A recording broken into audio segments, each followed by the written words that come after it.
नमस्कार दोस्तों, Vijendra Soni Ganganagar YouTube channel पर आपका फिर स्वागत है। दोस्तों, आज का अपना टॉपिक है कोयला संसाधन। बहुत इंपॉर्टेंट टॉपिक है। चाहे रीट दे, चाहे व्याख्याता स्कूल परीक्षा दे, चाहे व्याख्याता कॉलेज परीक्षा दे, चाहे विश्वविद्यालय की परीक्षा दे, कोई भी केवीएस हो चाहे एनवीएस हो, सब एग्जाम के लिए एक कॉमन टॉपिक है। कौन सा? कोयला संसाधन। सबसे पहले हम संसाधनों की बात कर लेते हैं। संसाधन क्या होता है?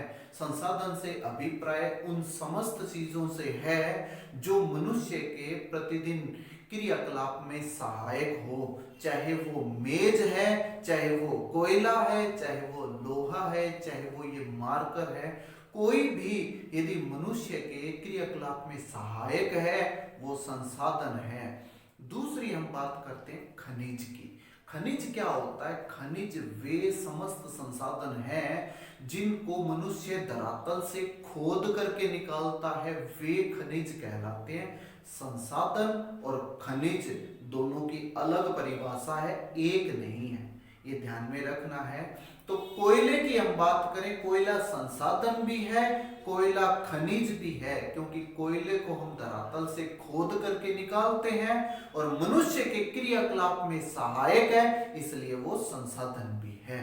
तो हम इन संसाधनों को ऊर्जा संसाधन के रूप में दो भागों में बांट रहे हैं। कौन कौन से? पारंपरिक और अवाणिज्यिक। ये ध्यान में रखना है। मैं ट्रेडिशनल की बात कर रहा हूं, जो आदिकाल से हमारे ऊर्जा के रूप में संसाधन का हम यूज करते हैं, वो संसाधन की बात कर रहा हूं। कौन सा? पारंपरिक और अवाणिज्यिक। एक चीज ध्यान में रखना, पृथ्वी पर यदि ऊर्जा के संसाधन की सबसे प्रमुख संसाधन की बात करें तो वो सूर्य का प्रकाश आएगा। और यदि हम उस सूर्य के प्रकाश के बाद की बात करें तो हम उसको दो भागों में बांटते हैं। कौन कौन से? पारंपरिक और अवाणिज्यिक। इसमें क्या आ जाएगा? इसमें जलाऊ लकड़ी, गोबर, अपशिष्ट, ये सारी चीजें आ जाएंगी। किसमें? पारंपरिक और अवाणिज्यिक में। मतलब क्या है इनका? कि हम इनको आर्थिक क्रियाकलाप के अंतर्गत नहीं लेते हैं, ये हमारे घर में ही उपार्जित हो जाती है और घर में ही हम इसका यूज कर लेते हैं। यदि हम पारंपरिक और अवाणिज्यिक जो ऊर्जा संसाधन है, इनमें सर्वाधिक काम में आने वाले संसाधन की बात करें तो वो जलाऊ लकड़ी होगा। कौन सा? जलाऊ लकड़ी, जो जिसको हम बर्न स्टिक्स कह देते हैं। देखिए, राजस्थानी भाषा में इसको बनसटी कहते हैं। बनसटी। बनसटी एक्चुअली बना किससे है? बर्न स्टिक से बना है, स्टिक से। तो बर्न स्टिक को अपभ्रंश होकर के क्या बन गया? बनसटी। बनसटी, जिसको हम क्या कर देते हैं? जलाने वाली लकड़ियों के रूप में यूज कर लेते हैं। इसके बाद गोबर। गोबर 30% अवाणिज्यिक कार्यकलापों में काम आने वाला ऊर्जा संसाधन है और इसके बाद में 10% अपशिष्ट पदार्थ है जो अवाणिज्यिक संसाधन के अंतर्गत आते हैं। इसके बाद हम देखते हैं कि गैर पारंपरिक और वाणिज्यिक संसाधन कौन से हैं। इसके अंतर्गत देखें, सबसे प्रमुख आएगा कोयला। सबसे प्रमुख होगा कोयला। कितना? 58%। 58%। ये ध्यान में रखना। सूर्य के बाद यदि पृथ्वी पर सबसे बड़ा ऊर्जा का साधन है तो वो कोयला है। कोयला है, ये ध्यान में रखना। कोयले के बाद में खनिज तेल आता है, खनिज तेल के बाद में प्राकृतिक गैस आती है और उसके बाद में जलाऊ लकड़ी आती है, जिसको हमने किस में सम्मिलित किया है? हमने अवाणिज्यिक संसाधनों के अंतर्गत भी उसको सम्मिलित किया है। क्लियर है? तो ये ध्यान में रखना है कि कोयला किस में आता है? कोयला वाणिज्यिक में आता है, जिसको हम गैर पारंपरिक संसाधन के रूप में भी यूज करते हैं। अब देखें, हमारा आज का टॉपिक कौन सा है? कोयला संसाधन। तो हमें कोयला संसाधन टॉपिक यहां से मिल जाएगा। तुरंत ही हम ये देखें कि उद्योग में सबसे ज्यादा यदि कोई ऊर्जा संसाधन काम आता है तो वो कोयला है, और यदि ऊर्जा के रूप में यूज करें तो भी ऊर्जा के रूप में कौन सा काम आएगा, कोयला ही काम आता है। और इससे जो ऊर्जा बनती है उसको हम क्या कह देते हैं, तापीय ऊर्जा।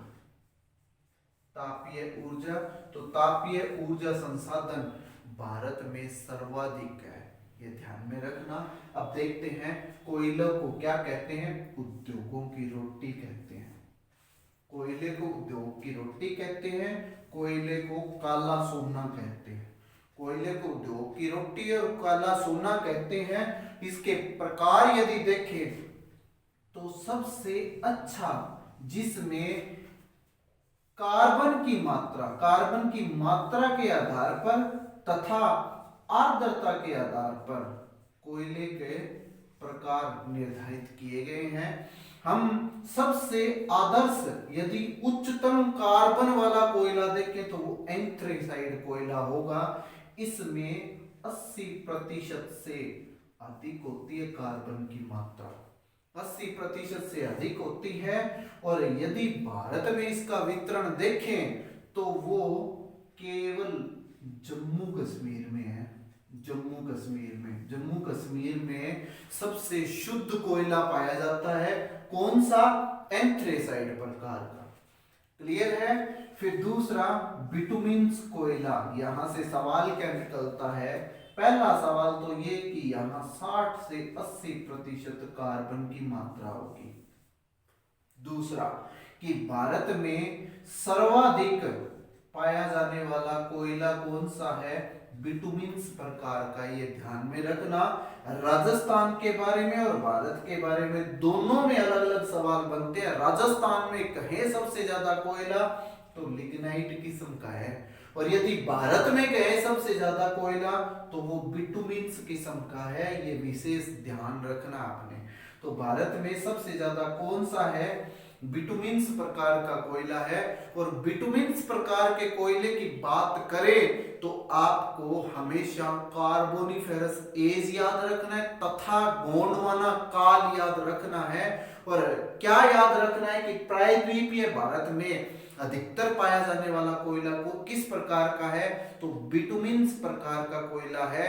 और प्रायद्वीपीय भारत में भी बात करें तो नदी घाटियां याद रखनी है, नदी घाटियों में ये कोयला क्षेत्र पाए जाते हैं। जैसे मैं सर्वाधिक पाया जाने वाला कोयला दामोदर घाटी की बात करूं तो दामोदर घाटी का क्षेत्र कौन सा आ जाएगा, पश्चिमी बंगाल का, झारखंड का क्षेत्र। ये मुख्य क्षेत्र है किसका, भारत का कोयला उत्पादन क्षेत्र। और किस किस्म का मिलता है, बिटुमिन्स प्रकार का मिलता है। क्लियर है। हम आगे एक एक क्षेत्र की चर्चा करेंगे। लिग्नाइट में जो कार्बन की मात्रा है वो 40 से 60% होती है। 40 से 60% लिग्नाइट में इसकी मात्रा होती है। और ये भूरा कोयला कहलाता है, भूरा कोयला कहलाता है क्योंकि कार्बन की मात्रा इसमें कम है। क्लियर है। फिर बात करें पीट, ये सबसे निम्न श्रेणी का कोयला है, सबसे निम्न श्रेणी का कोयला है। इसको जलाएंगे तो धुआं सबसे ज्यादा आएगा।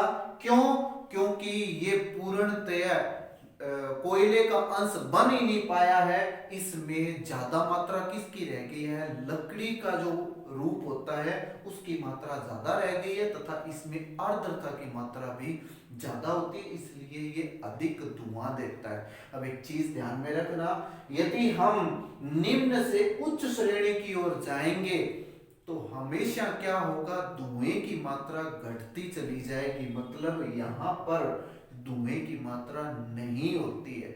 इसीलिए ठंडे एरिया में मकान को गर्म रखने के लिए कौन से किस्म के कोयले का इस्तेमाल किया जाता है, एंथ्रेसाइड किस्म के कोयले का इस्तेमाल किया जाता है। क्लियर है। अब देखें भूवैज्ञानिक दृष्टिकोण से यदि हम कोयले का विभाजन करें तो ये दो प्रकार का होता है, गोंडवाना क्रम का और टर्सरी क्रम का।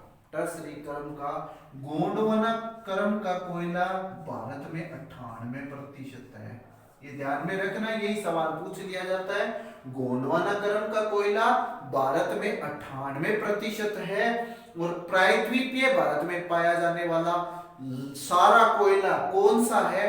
ये गोंडवानाकरण का ही कोयला है। यदि हम हिमालय क्षेत्र के पदस्थली में देखें तो वहां पर 2% कोयला कौन सा पाया जाता है?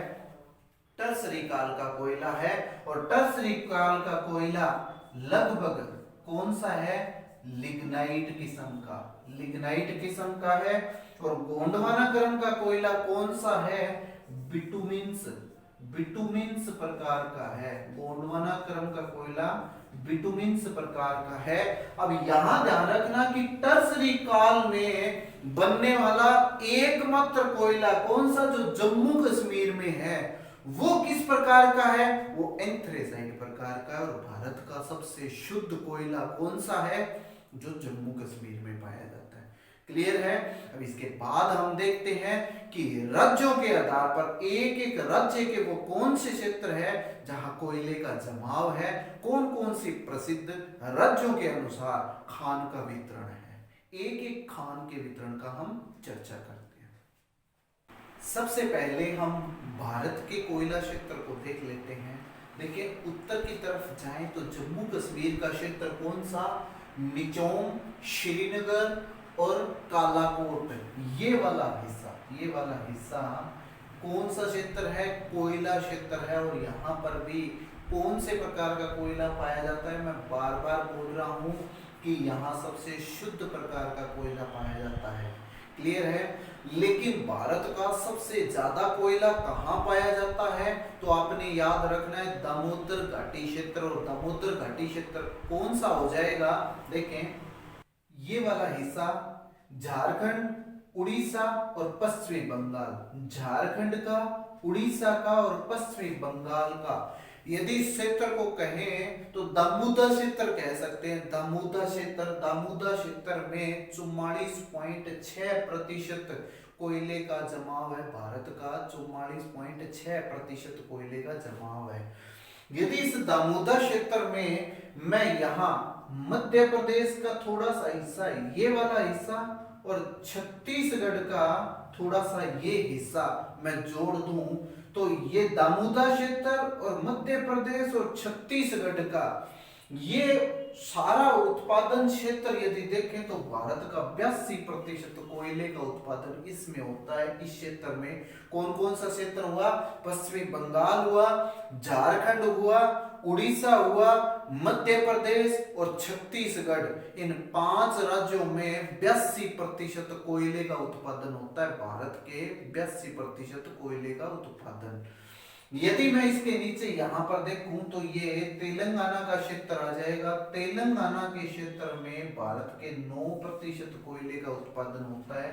और इस तरफ का हिस्सा मैं देखूं तो ये आ जाएगा महाराष्ट्र का हिस्सा। तो महाराष्ट्र में भारत के 6% कोयले का उत्पादन होता है। तो ये जो प्रायद्वीपीय भारत का हिस्सा है यहाँ पर सबसे ज्यादा कोयले का उत्पादन हो रहा है। इसके बाद देखिए हम पूर्वोत्तर भारत की तरफ चले तो ये मेघालय और असम का हिस्सा, मेघालय और असम के हिस्से में यहाँ पर कौन सा कोयला? टर्सरी प्रकार का कोयला का उत्पादन होता है। जो किस प्रकार का है? लिग्नाइट प्रकार का है। क्लियर है? फिर हम दक्षिण भारत की तरफ आते हैं तो ये तमिलनाडु का क्षेत्र है जिसका नाम है नेवली। याद रखना है, नेवली मिलान करने में ये नाम आता है। और आपने ध्यान में रखना है नेवली कहाँ? तमिलनाडु में। किस प्रकार का कोयला पाया जाता है? लिग्नाइट प्रकार का। ये याद रखना, लिग्नाइट प्रकार का।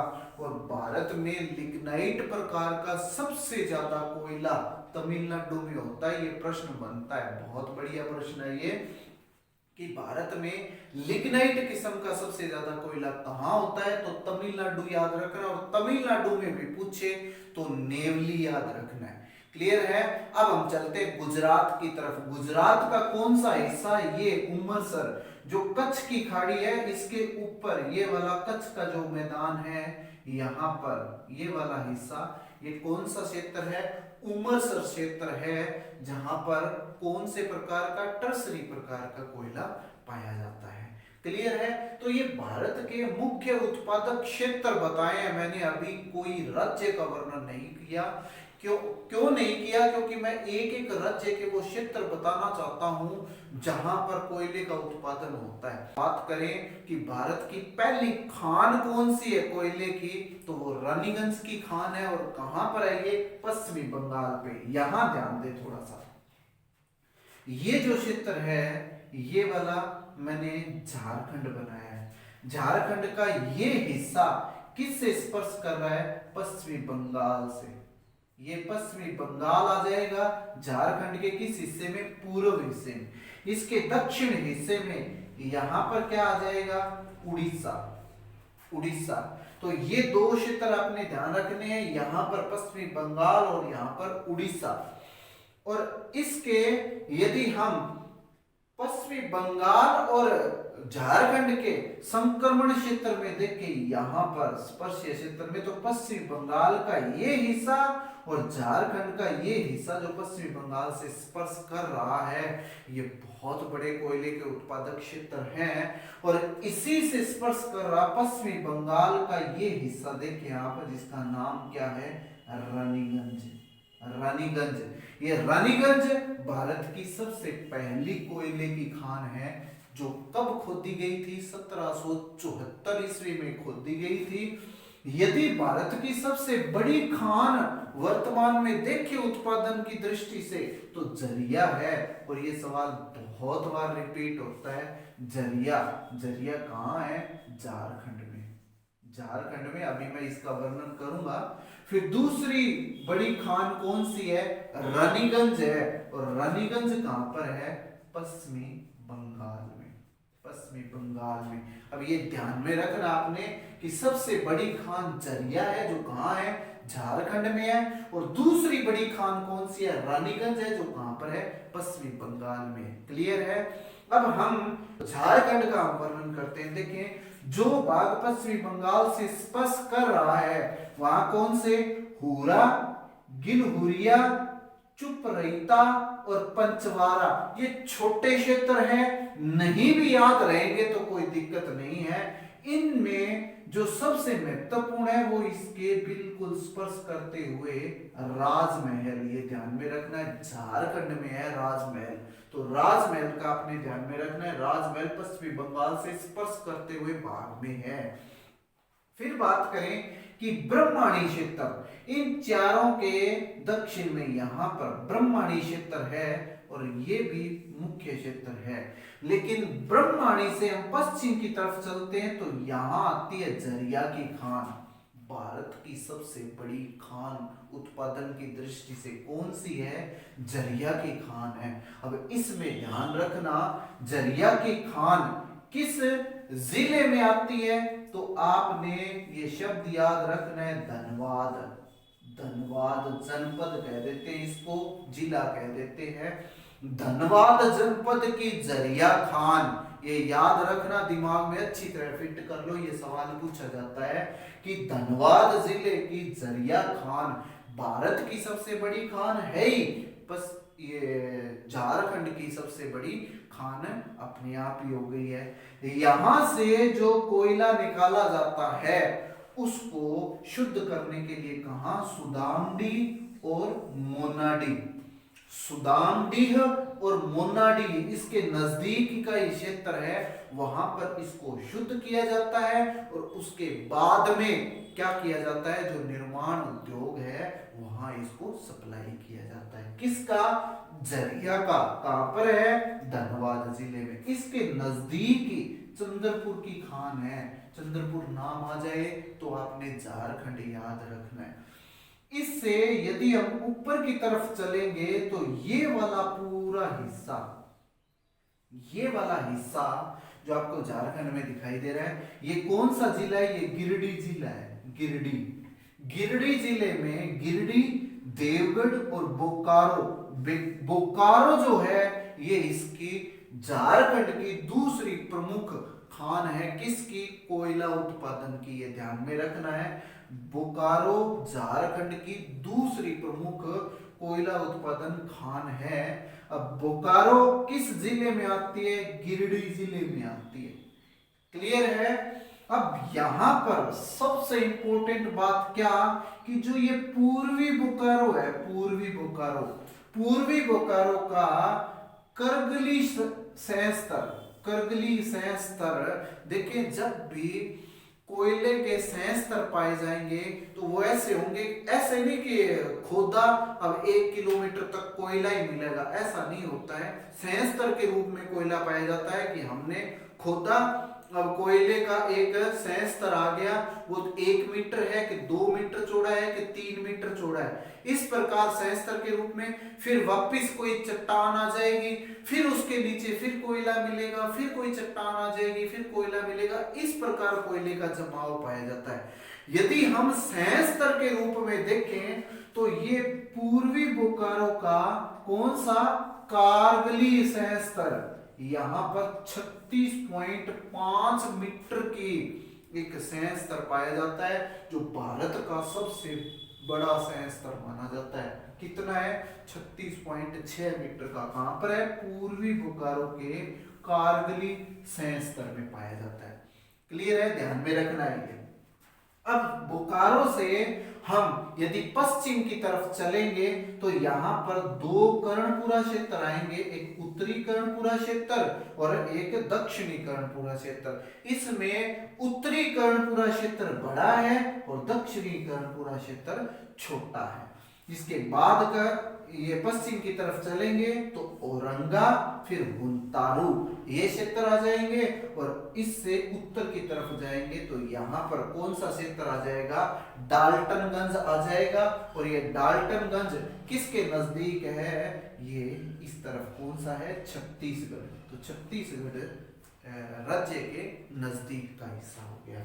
तो ये हमें कौन सा राज्य मिला है देखने के लिए, झारखंड। और किस दृष्टिकोण से, कोयला उत्पादन के दृष्टिकोण से, कोयला उत्पादन और जमाव की दृष्टि से। अब इसमें से कुछ भी कह दे, चाहे झरिया कह दे, चाहे गिरडी कह दे, चाहे राजमहल कह दे, चाहे हुंतारू कह दे, डाल्टनगंज कह दे, कर्णपुरा कह दे, आपने ये याद रखना है कि ये कोयला उत्पादक क्षेत्र है और कहां के हैं, ये झारखंड के हैं। और देखिए कोयला वितरण की दृष्टि से देखें तो झारखंड में भारत का 18.94% कोयला पाया जाता है और ये भारत का तीसरा बड़ा राज्य है। झारखंड तीसरा बड़ा राज्य है कोयला उत्पादन की दृष्टि से। और यदि हम कोयला उत्पादन की दृष्टि से सबसे प्रमुख राज्य देखें भारत का तो वो कौन सा होगा, वो उड़ीसा है। उड़ीसा झारखंड के बिल्कुल नजदीक है उड़ीसा। और यदि हम कोयला उत्पादन की दृष्टि से भारत का दूसरा बड़ा राज्य देखें तो वो कौन सा होगा, वो ये है छत्तीसगढ़। छत्तीसगढ़। अब ये क्रम आपने याद रखना है कि सबसे ज्यादा उड़ीसा में 21.66%, फिर 2 नंबर पर छत्तीसगढ़ है, छत्तीसगढ़ में 20.43%, और तीसरा झारखंड है, झारखंड में कितना 18.94%। और यदि हम पश्चिमी बंगाल में देखें तो यह 4.3% कोयले का उत्पादन होता है। अब हम एक एक राज्य का देख लेते हैं कौन से बड़े उत्पादक क्षेत्र हैं। यदि हम पश्चिमी बंगाल में देखें तो बांकुआ, एक तो बांकुआ नाम आएगा, वीरभूमि बहुत इंपॉर्टेंट नाम है, मिलान करने में आता है पश्चिमी बंगाल का वीरभूमि, और जलपाईगुड़ी।